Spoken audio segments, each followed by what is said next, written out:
Salut. Aujourd'hui, je vous salue depuis une salle de vidéoconférence de la division interaméricaine où, il y a quelques minutes à peine, nous avons terminé les réunions de milieu d'année en ligne.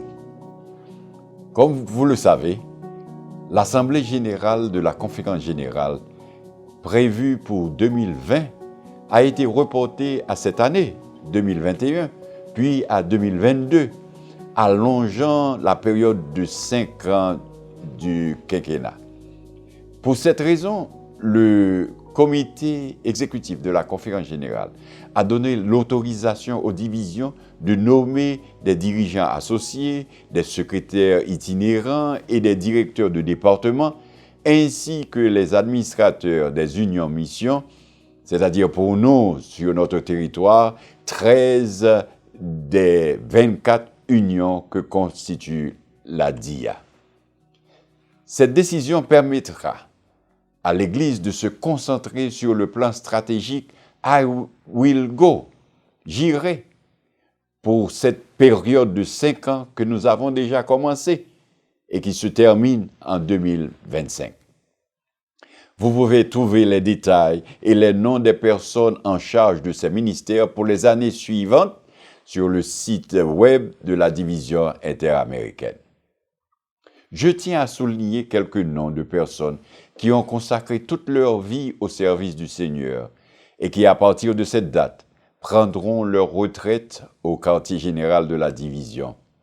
Je veux parler du docteur James Daniel, la sœur Belkis Archibald, la sœur Dinora Rivera et le docteur Gamaliel Flores.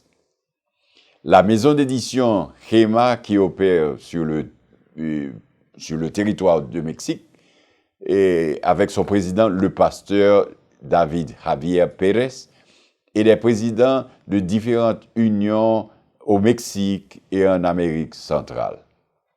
Nous avons remercié chacun d'eux pour leur service à l'Église et nous continuons à prier pour eux, pour leur famille et pour leur ministère, ainsi que pour chacun des nouveaux dirigeants officiers. La liste complète des nouveaux administrateurs de unions et institutions se trouve également sur nos réseaux sociaux et sur le site web de la division.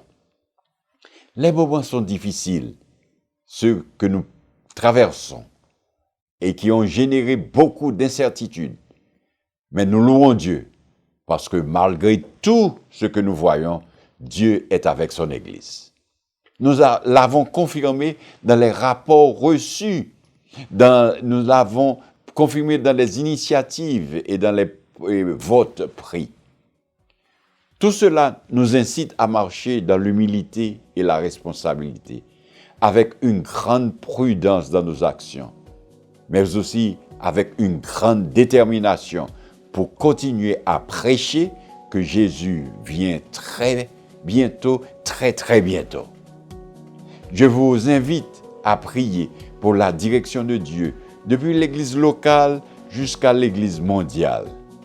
Et je vous invite à vous joindre à nous pour rendre gloire et louange à Dieu, car sa miséricorde dure à toujours.